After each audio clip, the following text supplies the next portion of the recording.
આપનું સ્વાગત છે। ડભોઈ તાલુકામાંથી પસાર થતી નર્મદા કેનાલ પર ભારદારી વાહન પસાર ન થાય તે માટે અવરોધ ઊભા કરવાની માંગ ઉઠી।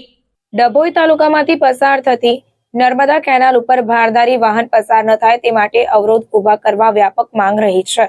ત્યારે નર્મદા નિગમ દ્વારા અવરોધ ઊભા કરવા હેતુ ખાડા કરવામાં આવ્યા, પરંતુ અવરોધ 6 માસથી ઊભા નથી થયા, જેના કારણે ભારદારી વાહનો રાત દિવસ કેનાલો પરના રોડ પરથી પસાર થાય છે અને રોડ બિસ્માર બની ગયા છે। ડભોઈ તાલુકામાંથી પસાર થતી ઓરસંગ નદીના પટમાં સંખ્યાબંધ મોટા હાઈવા રેતી વહન કરવા અવર જવર કરે છે। ઓવરલોડ ભરીને ચાલતી હાઈવા ટ્રકો પોલીસ અને ખનિજ વિભાગથી બચવા અવારનવાર કેનાલોના માર્ગો પર દોડતી હોય છે।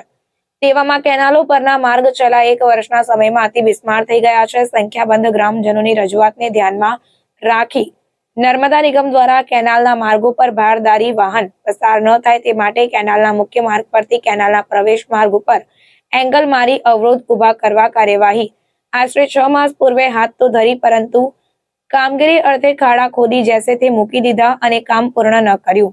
હાલ આ ખાડા યથાવત જોવા મળી રહ્યા છે અને રાત્રિ સમય પસાર થતા નાના વાહનોને અકસ્માતનું ખુલ્લું નિમંત્રણ આપી રહ્યા છે।